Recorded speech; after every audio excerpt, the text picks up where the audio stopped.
students, I hope you are quite well. Today, we are here to study the rules of direct and indirect speech. In my former videos, I have taught the first three rules of direct and indirect speech, and today I am going to teach the fourth rule of direct and indirect speech.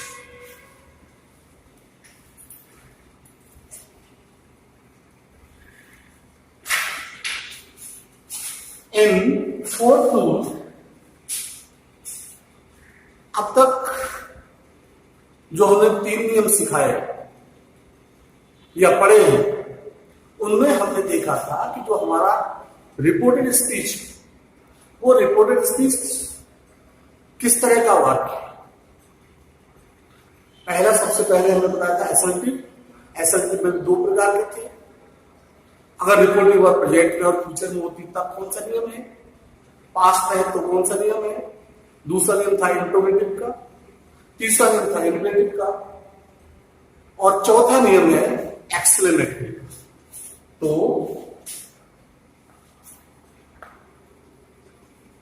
Direct and speech, direct and indirect speech आने के सब कोई बात नहीं है, चाहे speech बोलो चाहे रिस्क हो, दोनों की बात है। तो हमको समझना है कि अगर हमारा रिपोर्टिंग वर्ब एक्सक्लेमेटरी सेंटेंस हो, यदि रिपोर्टेड स्पीच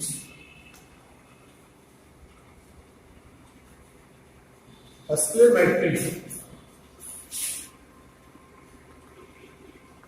सेंटेंस में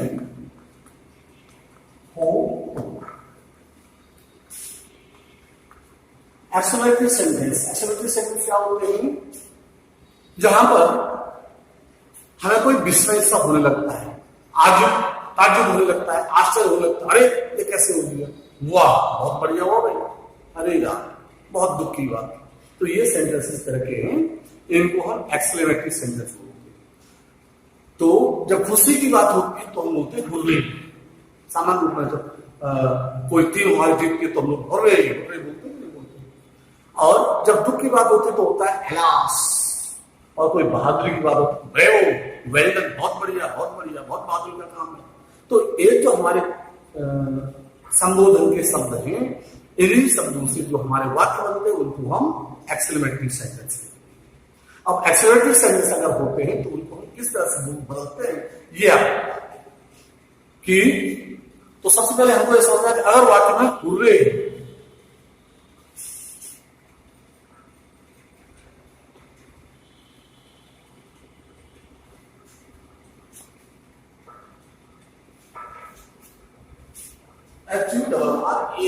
हुर्रे माने खुशी या जॉय, प्रसन्नता। जब जॉय होती है, खुशी की बात होती है, प्रसन्नता की बात होती है, तो वाक्य में हमारा हुर्रे आया हुआ हो तो उसको हम बोल रहे हैं एक्सप्लेन्ड विद जॉय या एक्सप्लेन्ड विद डिलाइट। तो रिपोर्टिंग बात बदलती है, एक्सप्लेन्ड विद जॉय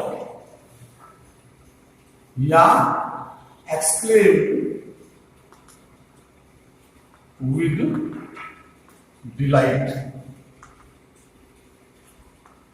जॉय या डिलाइट दोनों एक ही बात है। एक्सप्लेन विद जॉय, खुशी से चिल्ला उठा, झूम उठा, प्रसन्नता से झूम उठा, ये मतलब इसका है एक्सप्लेन विद जॉय या डिलाइट। लेकिन कब, जब वाक्य हमारा हुर्रे होगा तब। अब मान लो कि एलास आ गया, पहला शब्द हुर्रे, दूसरा शब्द है एलास। एलास मतलब होता है दुख प्रकट करना, और दुख प्रकट करने की बात जब होती है तो उसको हम बोलते हैं, इसमें ऐसी स्थिति में तो हमारा रिपोर्टिंग वर्ब होता है, मतलब जो हमारा सेक्टिव होता है उसको हम एक्सप्लेन्ड विद ग्रीफ क्या बोलेंगे, explained with grief। या एक्सप्लेन्ड विद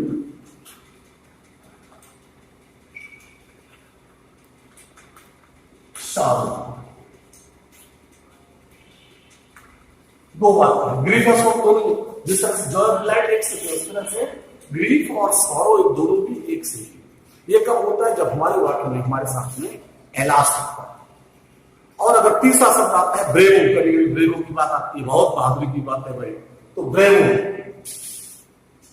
अगर ब्रेवो हो जाए, ब्रेवो वाह बहुत बहादुरी की बात है, जब बहादुरी की स्थिति होती है, ब्रेवो की बात होती है, तो ऐसे ऐसी स्थिति में रिपोर्टिंग वर्ब को हम बोलते हैं, रिपोर्टिंग वर्ब बदल देगी एप्लूडेड,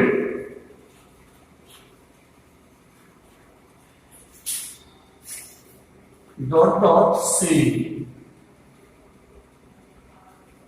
एप्लूडेड डॉट डॉट सी। अभी जो डॉट डॉट है, इस डॉट डॉट में क्या आएगा? ऑब्जेक्ट आएगा। रिपोर्टिंग वर्ब में जो ऑब्जेक्ट है, जो भी रिपोर्टिंग वर्ब का ऑब्जेक्ट है, वो एप्लूडेड के बाद जो डॉट डॉट है, उस डॉट डॉट माने डॉट डॉट में खाली स्थान। एप्लूडेड हिम सीइंग, एप्लूडेड रवि सीइंग, जो भी इसका ऑब्जेक्ट हो, ये हमारे रिपोर्टिंग वर्ब की बदलने की स्थिति है। कभी कभी क्या होता है, कुछ वाक्य हमारे पास ऐसे होते हैं जिसमें गुड हेवंस आ जाता है, तो गुड हेवंस अगर आ जाए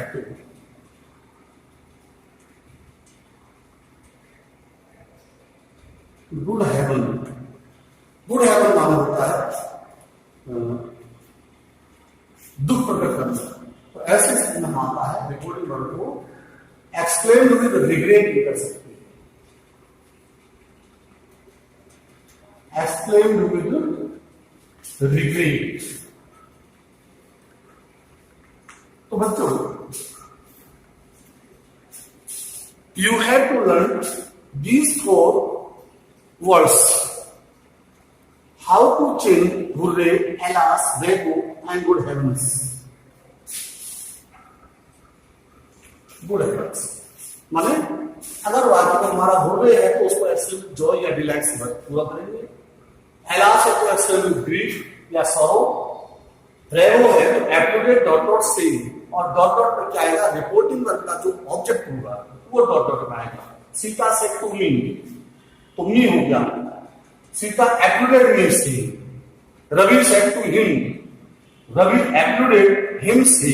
इस तरह से बात करना है, माना एप्लूडेड के बाद जो खाली स्थान है, जो डॉट डॉट है, उसमें हमको ऑब्जेक्ट करना है। तो बच्चों, ये पहला रिपोर्टिंग वर्ब का नियम हमारा पूर्ण। अब दूसरा नियम आता है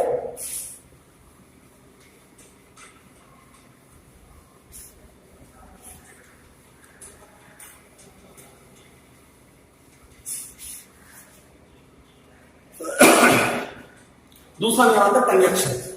तो कंजक्शन इसमें भी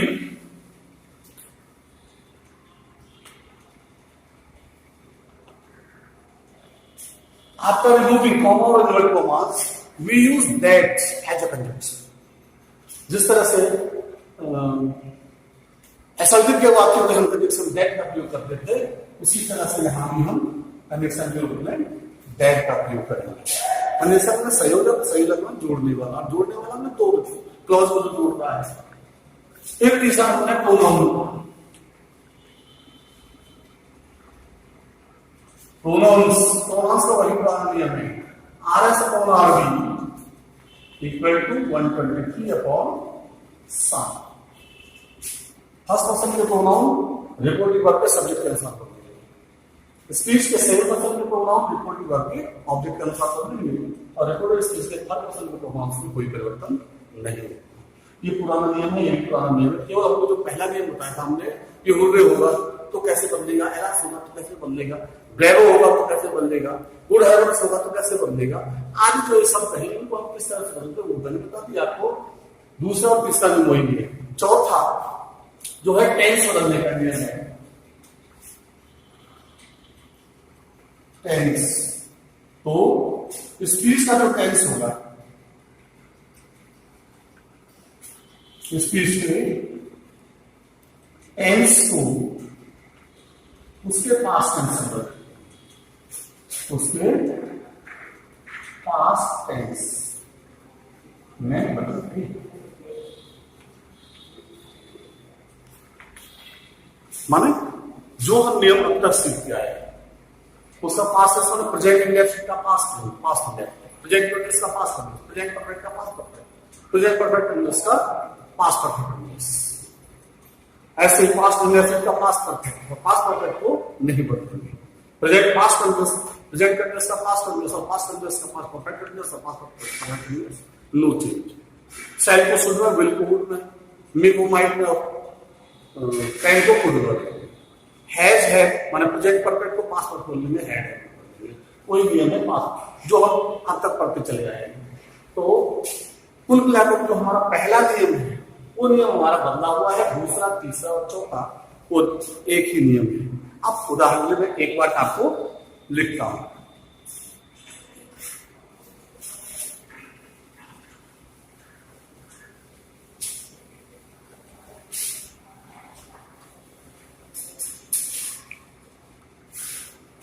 He said,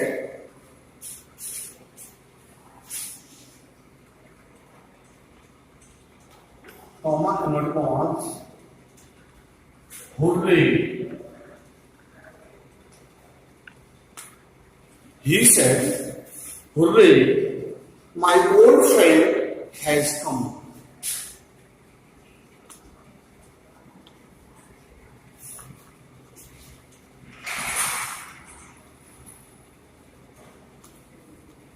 ये तो बात ही से hurray my old friend has come, तो हुर्रे शब्द इसमें आ चुका है। ये जो हुर्रे शब्द है, हुर्रे शब्द को हम कहते होते हैं एक्सक्लेम विद जॉय या डिलाइट, तो बन जाएगा ही एक्सक्लेम्ड विद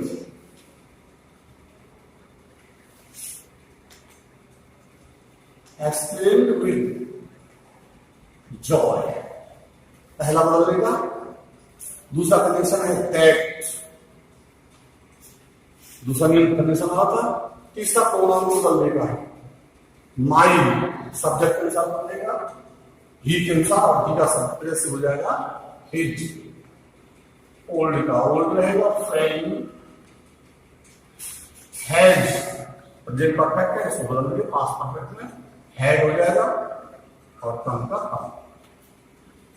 ठीक है स्टूडेंट्स, तो ये मुझे उम्मीद है कि तुम्हारी बात समझ में आ गई। एक बात और लिख देते हैं,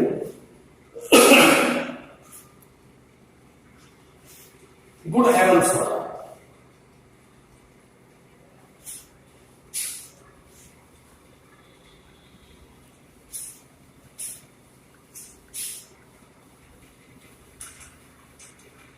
गुड हेवंस में हम किस तरह से बात को बोलेंगे, जैसे good heavens,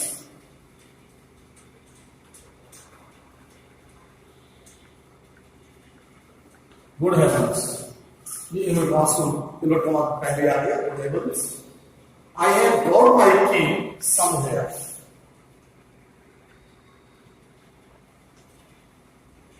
I have ड्रॉड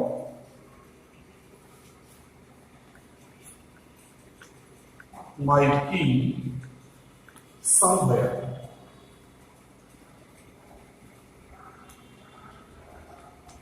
I have brought my key somewhere, ये हमारा पूरा स्पीच है। और he said, अब रिपोर्ट में पीछे आ गया, उससे कोई उत्तर नहीं पढ़ने वाला। रिपोर्ट में पहले भी हो सकता है और बाद में आ सकता है। रिपोर्टिंग वर्ग से हमारे बात में कोई परिवर्तन नहीं होने वाला, बस केवल जरा सा हमारे मस्तिष्क में ये हो सकता है कि ये बात क्यों आया है, पहले आना चाहिए था, तो उसको देख करके घबराने की आवश्यकता नहीं है।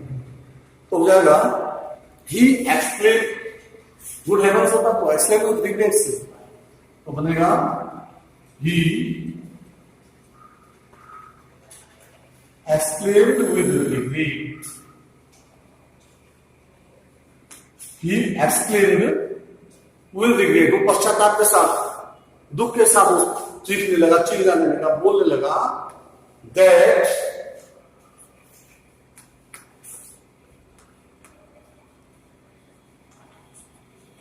he had, I had first person का प्रोनाउन, सब्जेक्ट के अनुसार मिलेगा, सब्जेक्ट इसका ही, यस सब्जेक्ट आ गया।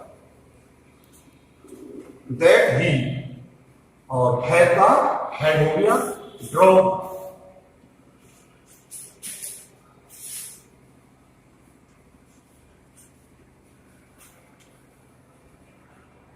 dropped his key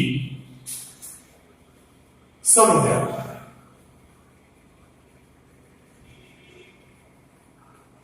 तो ये हमारा वीडियो आपके सामने प्रस्तुत हो गया और इसके साथ में हमारा चौथा नियम कंप्लीट हो गया। शेष अगले वीडियो में हम आपके साथ फिर मिलेंगे। कोई लाइन में से गलत सी हो रही थी, उसको एक लाइन लिख सारा बात लंबा हो गया। तो he explained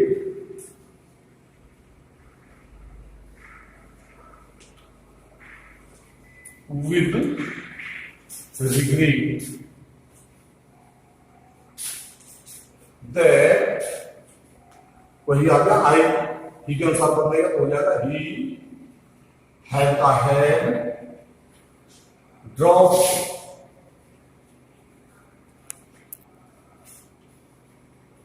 his key, ये बाह्य मतलब वो ये किसी का अनुसार बदलेगा his key somewhere।